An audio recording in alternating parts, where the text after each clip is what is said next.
محمد وعلى آله وصحبه أجمعين أما بعد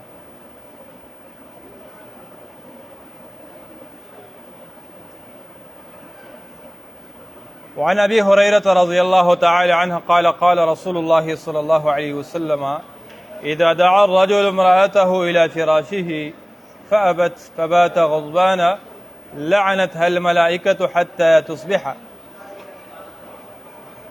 متفق عليه وفي رواية لهما قال والذي نفسي بيده ما من رجل يدعو امرأته إلى فراشه فتأبى عليه إلا كان الذي في السماء ساخطا عليها حتى يرضى عنها.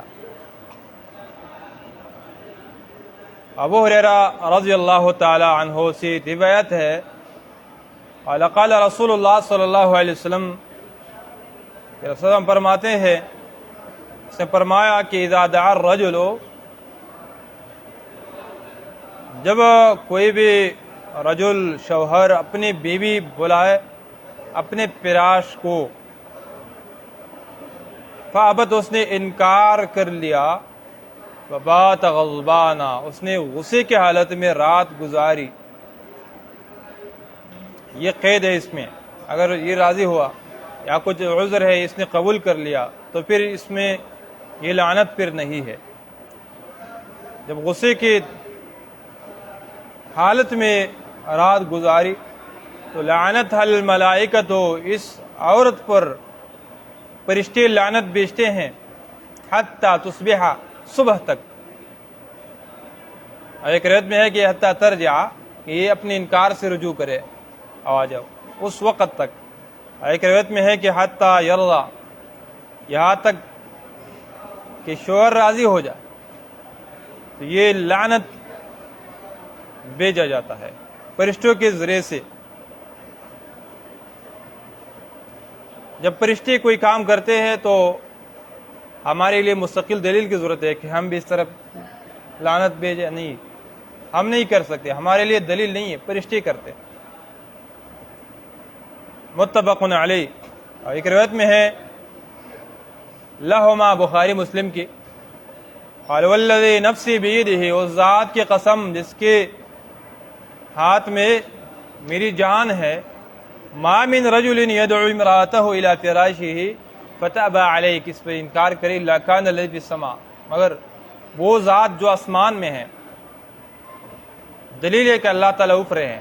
فی السماء یعنی علو میں ہے. سما علو کو کہا جاتا ہے, جہت العلو میں ہے, یا بھی بمعنی علی ہے علی السماء. لأصلبنکم فی جذوع النخل روب جارہ ایک دوسرے کے معنی میں آتی ہے. ساخطا علیہا وہ غصہ ہوگا اس عورت پر حتی یرضی عنہا یہاں تک کہ شوہر راضی ہو جائے اس سے. دیکھیں کتنا بعید ہے کہ اللہ تعالیٰ ناراض ہوگا. بخاری مسلم کی حدیث سے شوہر کی رضامندی تک جب تک وہ راضی نہ ہو اللہ تعالیٰ غصہ ہوگا. یہ مباشرت کے لیے بلائے یا اگر مثال حائضہ ہو تو یہ عذر نہیں ہو سکتا ہے. ویسے لیٹنے کے لیے بیٹھنے کے لیے بلائے پھر بھی یہی حکم ہے, حکم عام ہے. اگر وہ انکار کرتی ہے تو اس سے اور نقصانات پیدا ہو سکتا ہے. شوہر غلط کاموں پر لگ سکتا ہے, اس سے محبت ختم ہو سکتی ہے. اس کے ساتھ جو محبت ہے بیوی کے ساتھ وہ ختم ہو جاتی ہیں. لڑائی جھگڑے واقع ہو سکتی ہیں. اس کے جسم کو نقصانات بھی آ سکتے ہیں. اور پھر اطاعت کے بعد بھی ہے کہ بیوی پر اطاعت لازم ہے اپنے شوہر کی جب تک معصیت الخالق میں نہ ہو, رب العالمین کی معصیت میں نہ ہو. حتی الوسع حتی الامکان اطاعت لازم ہے. اور اس میں سخت کا صفت اللہ کے لیے ثابت ہو گیا کہ اللہ سخت خفگان کرتا ہے. غضب بھی ثابت ہے, محبت بھی ثابت ہے, اللہ کی صفات جو ثابت ہے ہم اس کو ثابت سمجھتے ہیں, ذکر کرتے ہیں, تفویض نہیں کرتے ہیں، معنی کے لیے یہ ہیں، ہم معنی کرتے ہیں، اور تمثیل نہیں کرتے ہیں، تکییف نہیں کرتے ہیں، تعطیل بھی نہیں کرتے ہیں، اور جو صفات منفی ہے تو وہ نفی کرتے ہیں، جس صفات کا کوئی تذکرہ نہیں ہے ہم بھی کوئی تذکرہ نہیں کرتے ہیں۔ جسے بعض لوگ تذکرے کرتے ہیں کہ اللہ کے لیے کلام نہیں ہے، معاذ اللہ، کس نے کہا نہیں ہے، بلکہ ہونا ہی ثابت ہے، ہونا ہی ثابت ہے۔ یا بعض لوگ کہتے ہیں اللہ کے لیے جسم نہیں ہے، معاذ اللہ، جسم کا تذکرہ ہم نہیں کرتے اس لیے کہ جسم کی لفظ کا تذکرہ قرآن حدیث میں نہیں ہے۔ لیکن کس نے آپ کو کہا کہ اللہ کے لیے جسم نہیں ہے؟ یہ نفی کہاں سے آپ کرتے ہیں کہ نہیں ہے؟ تو سکوت کرے، شریعت میں ایک صفت سے سکوت ہے، آپ سکوت کرے۔ البتہ ذات کے لفظ ثابت ہے اللہ کے لیے، اللہ کا ذات موجود ہے، دیکھا جاتا ہے، ہاتھ، پاؤ، ساق اس کا تذکرہ ہے، انگلیوں کا تذکرہ ہے، نفس قرآن میں بھی ذکر ہے، یحذرکم اللہ نفسہ، البتہ جسم لفظ، صرف لفظ ذکر نہیں ہے تو ہم بھی ذکر نہیں کرتے ہیں۔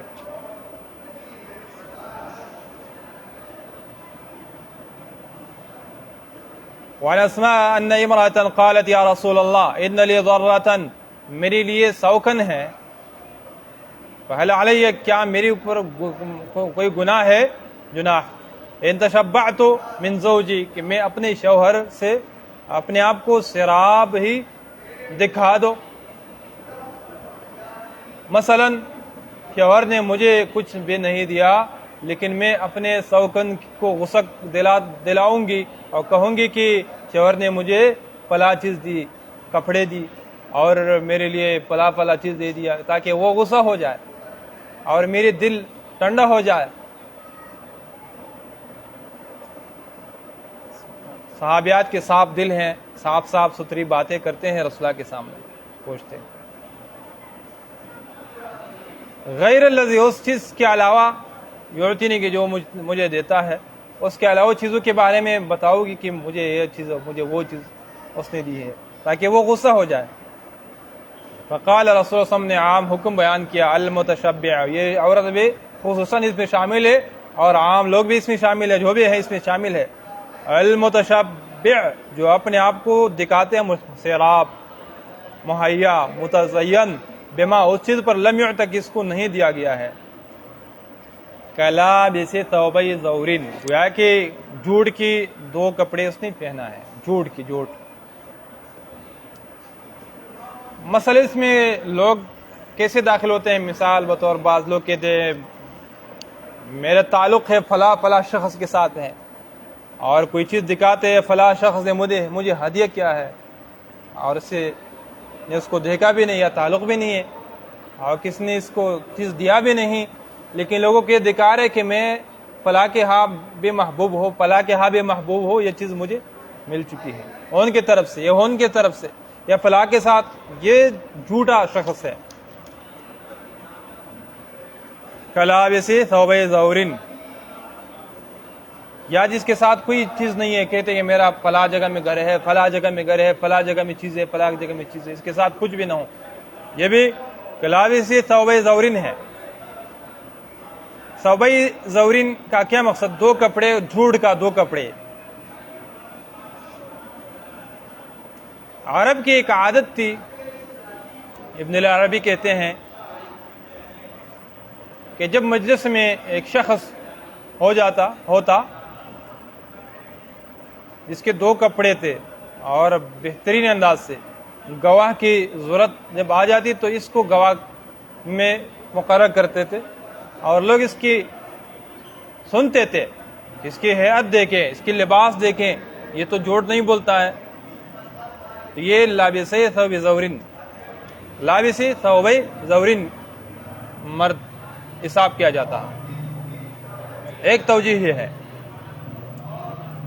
اور لابس ثوب زورن کی دوسری توجیہ یہ ہے کہ اس وقت بعض لوگ اسے کیا کرتے تھے کہ اپنے آستین کے ساتھ ایک اور آستین بھی نیچے سے باندھتے تھے، سلائی کرتے تھے، تاکہ لوگ سمجھے کہ اس نے دو کپڑے پہنا ہے، ایک اوپر ہے ایک نیچے ہے، نظر آ جائے۔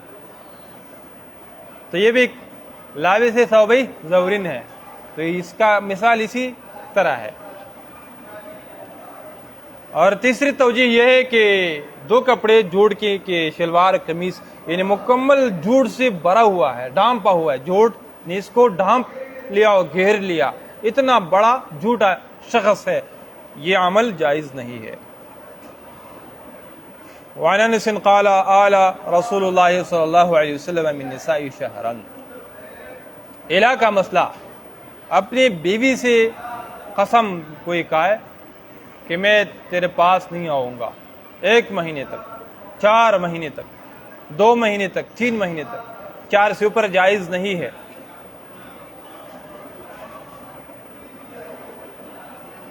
تربیت کے نیت سے یہ جائز ہے۔ رسول اللہ صلی اللہ علیہ وسلم سے یہ ثابت ہے 1 مہینے تک الا کیا اس نے۔ بعض کہتے ہیں کہ ایک الا لغوی ہے، وہ 4 مہینوں سے کم، اور 4 مہینے جب ہے الا شرعی ہے، لیکن اس فرق کے میرے ذہن میں کوئی فائدہ نہیں ہے۔ بس الا یہ ہے کہ اپنی بیوی سے قسم کوئی کھا لے، 10 دن کے ہو، ہفتے کے ہو، مہینوں کے ہو، 4 مہینے تک آخری ہے۔ اگر متعین وقت بتایا کہ 1 مہینے تک، 2 مہینے تک، اگر وہ وقت پورا کر لیا اور پھر مباشرت کیا تو اس پر کچھ بھی نہیں ہے، وقت پورا ہوا، قسم پورا ہوا۔ اور اگر وقت سے پہلے اس نے مباشرت کیا تو اس پر یمین کا کفارہ ہے۔ اور اگر 4 مہینے کے بعد کا وقت بتایا ہے یا بالکل وقت نہیں بتایا ہے تو پھر 4 مہینوں کے اندر رجوع ہے لازمی، اور یا پھر قضا 4 مہینے جب پورا ہو جائے تو حدیث میں ہے کہ یوفق المولی، بعد میں آ جائے گا، اس سے کہا جائے گا کہ رجوع کرے یا طلاق دے، 4 مہینے سے اوپر جائز نہیں ہے۔ البتہ جب وقت مقرر نہیں کیا تو جب بھی رجوع کرتا ہے کفارہ دینا پڑتا ہے، کیونکہ اس نے مطلق اعلا کیا ہے، قسم کھایا ہے، قسم کا کفارہ ہے۔ یا 4 مہینے سے اوپر ہے تو 4 مہینوں کے اندر رجوع کرنا ہے اور پھر کفارہ دینا ہے۔ یمین کا کفارہ آپ کو معلوم ہے، 1 غلام آزاد کرنا ہے، یا 10 مسکینوں کو کپڑے یا طعام درمیانہ، اور یا پھر 3 روزے ہیں جو سب سے آسان ہے۔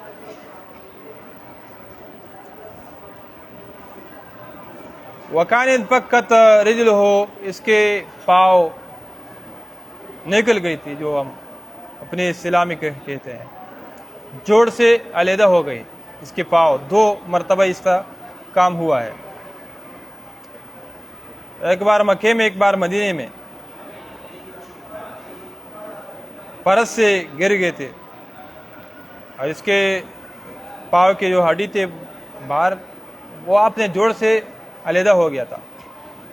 تو دلیل ہے کہ رسول صلی اللہ علیہ وسلم بھی نبی ہے، اس سے کوئی غوث نہیں مانگ سکتے، مدد نہیں مانگ سکتا ہے، خود بھی زخمی ہو جاتے، تکلیف ہو جاتی، اس کو بیمار ہو جاتے، اور اس میں اجر ہے، بیماری میں، تکالیفوں میں اجر ہے، مصیبتوں میں اجر ہے۔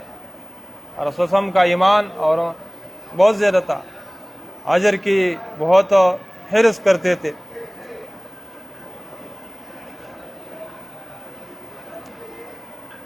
فاقام، اس نے یہ مہینہ گزارا فی مشروبۃ، ایک کمرے میں جو اوپر دوسری منزل کے کمرہ ہے، نیچے منزل اور اس اوپر ہے، اوپر والا منزل میں، 29 لیلۃ، 29 رات، ثم نزل، پھر نیچے آئے، فقال، انہوں نے کہا یا رسول اللہ علیہ شہرا، آپ نے تو مہینہ کا قسم کیا ہے، کیا ہے علیحدگی کا قسم۔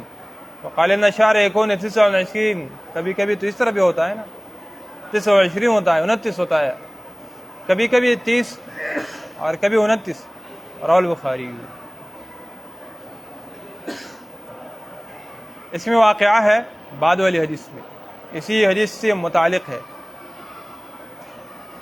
وعن جابر قال دخل ابو بکر يستأذن على رسول الله فوجد الناس جلوسا، ابو بکر صدیق رضی اللہ تعالیٰ عنہ آئے، اس نے اجازت طلب کی رسول اللہ صلی اللہ علیہ وسلم پر داخل ہونے کا، فوجد الناس، جب اندر چلے گئی تو لوگوں کو پایا جلوسن، بیٹھے ہوئے، بے باب رسول اللہ کے دروازے کے ساتھ، لم یؤذن لأحد منہم، ان میں سے کسی کو اجازت نہیں مل جاتی،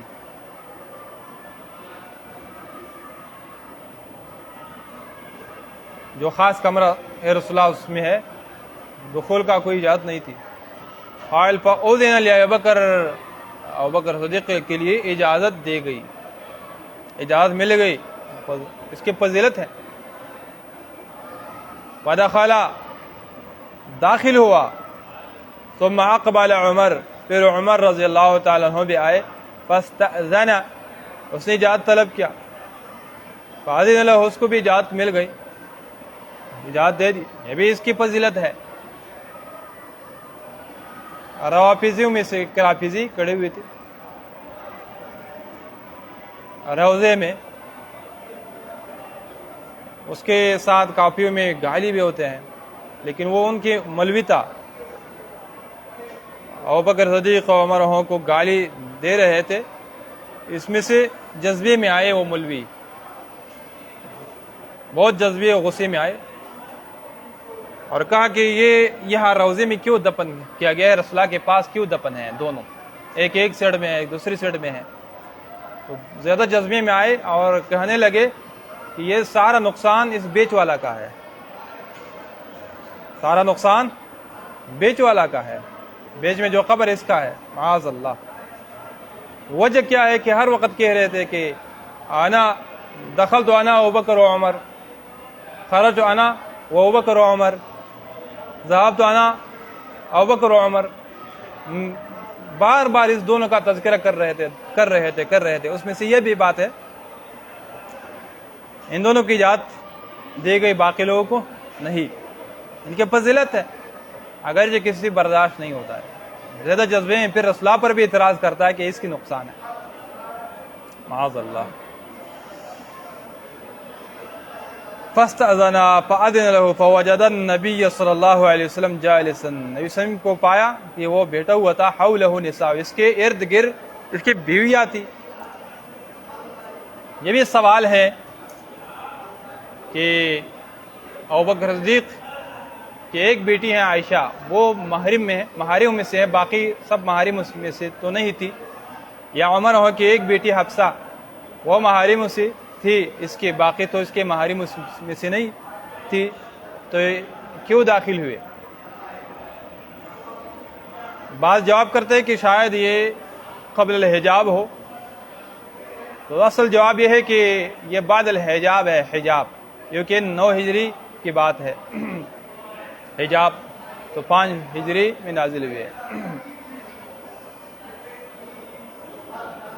لیکن اس طرح داخل ہونا جائز ہے جب شرائطوں کے ساتھ ہو، جب وہ پردے میں ہوں، جس کی شرائط پہلے ہم نے بیان کیا ہے، اس شرائطوں کے تحت داخل ہونا اس طرح جائز ہے، جب خلوت نہ ہو، پردے میں ہو، وغیرہ وغیرہ جو شرائط ہے، کما ذکرنا۔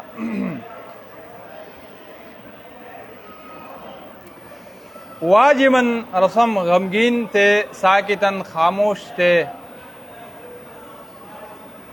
قال،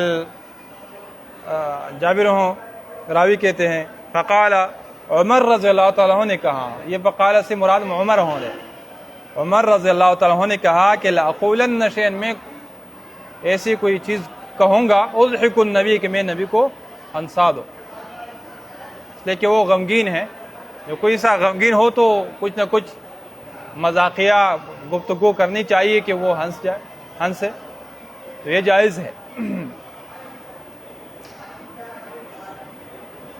فقال یا رسول اللہ لو رأیت بنت خارجہ، اگر آپ نے بنت خارجہ کو دیکھا، لیکن محدثین کہتے ہیں بنت خارجہ ایک روایت میں بنت زید ہے، بنت زید یہ عمر کی بیوی ہے، خارجہ بنت خارجہ تو ابوبکر صدیق کی بیوی ہیں، تو یہاں بنت زید ہے۔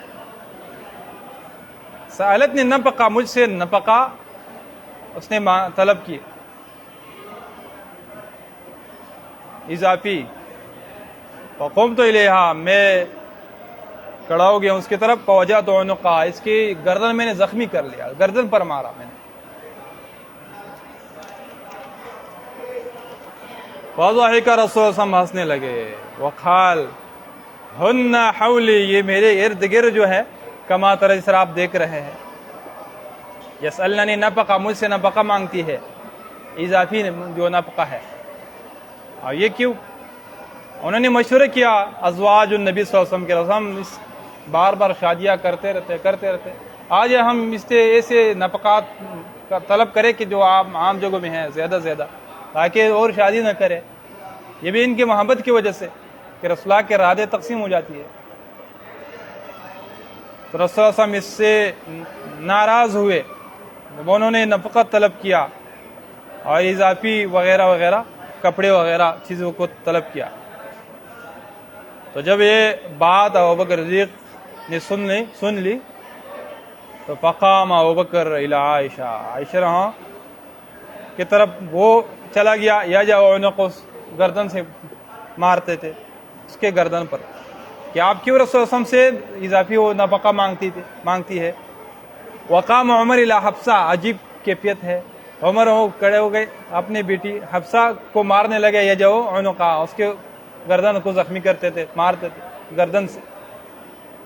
کلاہما یقول، دونوں کہتے تھے تسألین رسول اللہ ما لیس عنہ، رسول اللہ سے وہ چیز مانگتی ہو جو ان کے پاس نہیں ہے. فقلنا، سب نے کہا واللہ لا نسأل رسول شیئا ابدا، ہم آج کے بعد ہمیشہ کے لیے کچھ رسول اللہ سے مانگتے نہیں، لیس عنہ، جو اس کے پاس نہیں ہے. تو پھر رسول صلی اللہ علیہ وسلم نے ابوبکر صدیق سے عائشہ کو چھوڑایا. بعد میں رسول اللہ نے کہا میں نے کیسے آپ کو چھوڑایا اپنے والد سے، تو اور بھی مارنے لگے، آپ کو مار رہے تھے. ایک شفقت ہے رسول اللہ صلی اللہ علیہ وسلم کا، ان کی محبت ہے. لیکن رسول اللہ کی ناراضگی پھر بھی باقی تھی. ثم اعتزلہن شہرا، ایک مہینہ اس نے اعتزال کیا، علیحدگی اختیار کیا، قسم کھایا. او 29، یا اس لفظ حدیث میں کہ 29 دن. ثم نزلت هذه الآیات، پھر آیات نازل ہوئی، یا ایھا النبی قل لازواجک، اختیار دے دے، حتی بلغ، یہاں تک پہنچ گئے. للمحصنات منکن اجرا عظیما، اگر جائیں گے آپ کو اختیار ہے کہ کوئی اور سے شادی کرے، آپ کو دنیوی وغیرہ جو بھی ہے مل جائے گا. اور اگر فقر کی زندگی جو گزارا چلتا ہے اس پر آپ صبر کرتے ہیں تو آپ کے لیے للمحصنات منکم اجر عظیم ہے، اجر عظیم ہے. رسول اللہ جب آئے فبدا بعائشہ، سب سے پہلی آغاز رسول اللہ نے جو کیا، اللہ کی طرف سے امر تھا کہ ان سے مشورہ کرے کہ ہاں ہماری طرف سے اختیار ہے آپ کو. فبدا بعائشہ فقال یا عائشہ انی ارید، میں ارادہ رکھتا ہوں، ان اعرض علیک امر، میں کوئی کام پیش کرتا ہوں. احب، میں محبت کرتا ہوں کہ اللہ تعجلی فی، اس میں تلوار عجلت نہ کرے. رسول اللہ کی محبت تھی کہ عائشہ یہاں سے اس کی عمر کم، ایسا نہیں کہ دنیا کی طرف ذہن نہ چلا جائے. حتی تستشیر، یہاں تک کہ اپنے والدین سے مشورہ بھی کرے. والدین کی عقل تو پکا ہے، وہ کبھی بھی ایسا نہیں کر سکتا. قالت وما ہوا، یا رسول اللہ کیا امر ہے؟ فتلا علیہ الآیہ، قرآن کی آیات تلاوت کی رسول صلی اللہ علیہ وسلم. عائشہ نے سنی آیات. فتلا علیہ، قالت افیک یا رسول اللہ استشیر، یا آپ کے حوالے سے میں اپنے والدین سے مشورہ کروں کہ میں اس کے ساتھ رہو یا نہیں. یہ کبھی بھی یہ کام نہیں ہو سکتا ہے. بل اختار اللہ و رسولہ الدار الاخرۃ، اللہ و رسول اور آخرت میں کو میں ترجیح دیتی ہوں. واسألک، اور میں ایک سوال کرتی ہوں آپ سے. ایک موقع ہے سوکھنوں کے لیے، ایک موقع جب بھی موقع بنتا ہے تو وہ اپنے موقع سے کام لیتا ہے. اللہ تخبر امرأۃ من نسائک، آپ کے بیویوں سے ایک بیوی کو بھی خبر نہ دو، بالذی، اس جواب پر، قلت، جو جواب میں نے کر لیا. ہو سکتا ہے کوئی بیوی کم ہو جائے، کوئی راتیں کم ہو جائے، میرے لیے آپ کی راتیں زیادہ ہو جائے. قال رسول نے کہا لا تسألنی امراتن، کوئی بھی بیوی میری مجھ سے نہیں پوچھتی ہے، منہن ان میں سے الا اخبر تو مگر میں خبر دوں گا. کسی نے نہیں پوچھا تو ویسے میں نہیں بتاؤں گا، لیکن اگر انہوں نے پوچھا کہ عائشہ ہاں نے کیا جواب دے دیا تو میں ضرور بتاؤں گا. تو اس نے تو یہ جواب دیا. وجہ ان اللہ لم یبعثنی معنتا، اللہ تعالیٰ نے مجھے سختی کرنے والا نہیں بھیجا کہ میں لوگوں پر سختی کروں، یعنی ایسے کاموں کا امر کرو یا اسے نہیں کرو کہ اس میں سختی ہو طبعاً. اور ولا متعنت بھی نہیں بھیجا، متعنت یعنی کہ سختی میں اصلاً کرو کہ میں چاہو کہ لوگ گر جائے، پھسل جائے، پھنس جائے، ایسا بھی مجھے نہیں بھیجا ہے. معنت وہ ہے کہ ایسے کاموں کے بارے میں امر کرے یا کسی کاموں سے نہیں کرے کہ اس میں طبعاً سختی ہو. اور متعنت عمدن سختی کرنے والا کہ مقصود اس کا کام نہ ہو، اس کا مقصود سختی کرنا ہو. پہلے مقصود کام ہو لیکن کام میں طبعاً سختی ہو، اور دوسرا متعنت میں اصل مقصود سختی ہو. ولیکن بعثنی، مجھے بھیجا ہے معلما، معلم و میسر آسانی کرنے والا. رواہ مسلم. پھر اس میں بعد میں وہ واقعہ بھی آیا عمر ہو بعد اعلیٰ کے بیچ میں عمر ہو کو تو پتہ چلا، اعلیٰ کا پتہ جو بکر صدیق رضی اللہ عنہ کو بھی چلے گئی، تو اعلیٰ کی بات مشہور ہو گئی. ایسی بات مشہور ہو گئی کہ رسول اللہ نے سارے ازواجوں کو طلاق دی ہے. عمر ہو جو باغ کے آئے اور معلوم کیا، وہ حدیث بھی یہ ایک ہی حدیث ہے لیکن تطبیق اسی طرح ہے کہ بعد میں پھر اس طرح کی بات مشہور ہوئی. وعن عائشہ قالت كنت غار علی اللہ، میں غیرت کرتی تھی اس عورتوں پر وَهَبْنَا أَنفُسَهُنَّ لِرَسُولِ اللَّهِ، کہ اپنے نفس رسول اللہ کو ہیبہ کرتے ہیں کہ ان کو شرم نہیں آتی. ایک روایت میں یہ الفاظ بھی ہے کہ ان کو حیا شرم نہیں ہے. حقیقت میں ان عورتوں کے لیے حیا شرم کی بات نہیں ہے، ان کی شرافت ہے کہ رسول اللہ کو اپنے آپ ہیبہ کرے کہ اگر مجھ سے آپ نکاح کرنا چاہتے ہیں تو ہم آپ کو اپنا آپ دیتے ہیں، ہم تیار ہیں. یہ ان کی شرافت ہے کہ نبی کو پیش کرتے ہیں. لیکن عائشہ کی اپنی محبت ہے، اس کے راتیں کم ہو جاتی ہے، تقسیم ہو جاتی ہے، تو اس وجہ سے رسول اللہ جب خدیجہ کبریٰ کا تذکرہ کرتے تھے، ان کے محاسن بیان کرتے تھے، پھر بھی عائشہ کو غیرت آ جاتی کہ اس کے بدلے میں میری صفت کرے. وہ تو وفات پا گئی ہیں، اس سے کیا ضرورت کہ کچھ حسد کرے. لیکن اصل بات یہ ہے کہ رسول اللہ سے زیادہ محبت کی وجہ سے ایسا ہوتا ہے. سوکنوں کے بیچ میں تو جب وہ امہات المؤمنین اسی طرح ہے تو عام سوکنے بھی اس طرح ہوگی ضرور. وقلت اتحب المرأة نفسها، کیا ایک عورت بھی اپنے نفس کو ہیبہ کرتی ہے. ولما انزل اللہ تعالی، جب اللہ تعالیٰ نے اس آیت کو نازل کی، ترجی من تشاء منہن، اس میں سے ایک معنی یہ بھی ہے آپ مؤخر کرتے ہیں ان میں سے جو تمہیں پسند ہے کہ مؤخر کرے، یعنی جو اپنے نفس ہیبہ کرے آپ اس سے نکاح نہ کرے، کوئی مسئلہ نہیں ہے. وہ تو الیک من تشاء، اپنے ساتھ کرے جو تمہیں پسند ہے، نکاح کرے اس سے. ومن ابتغیت، اور جس کو آپ نے طلب کیا، ممن ان میں سے عزلت، کہ آپ نے دور کیا، اس سے علیحدہ ہو گیا، پھر دوبارہ آپ نے طلب کیا، کوشش کیا، تو فلا جناح علیک، پھر بھی آپ پر کوئی گناہ نہیں ہے. قلت ما ارى، میں نے کہا کہ ما ارى ربک، آپ کے رب پر میرا نظر نہیں الا مگر یصارف، آپ کی جو خواہش ہے اس میں وہ جلدی کرتا ہے، آپ کے خواہش کے مطابق آیات نازل کرتے ہیں. جتنا میں غلط کرو تو یہ اللہ کی طرف سے آپ کے لیے متفق علیہ. وہ حدیث جابر اتقوا اللہ فی النساء ذکر فی قصۃ حجۃ الوداع میں وہ ذکر کیا گیا ہے. ذکر فی قصۃ حجۃ الوداع، وہ پہلے گزر چکے ہیں، وہ پہلے دل میں آئے گا. لیکن اس آیات کے بارے میں جو جمہور علماء ہے مفسرین، وہ کہتے ہیں کہ یہ تقسیم کے حوالے سے ہیں. سر پہلے ہم نے بتا دیا، ترجی من تشاء منہن، مؤخر کرے، تقسیم سے نکالے کوئی بھی عورت آپ کی بیوی ہو، وہ تو الیک من تشاء، جو تمہیں پسند ہے وہ تقسیم میں شامل کرے، اور من ابتغیت ممن عزلت، جو آپ نے تقسیم سے علیحدہ کیا ہے دوبارہ اس کو آپ تلاش کرے، دوبارہ تقسیم میں شامل کرتے ہیں تو پھر بھی فلا جناح علیک، اس میں آپ کو اختیار ہے. یہ اکثر مبصرین کہتے ہیں، عبداللہ بن عباس بھی. وصلی اللہ تعالیٰ علی النبی.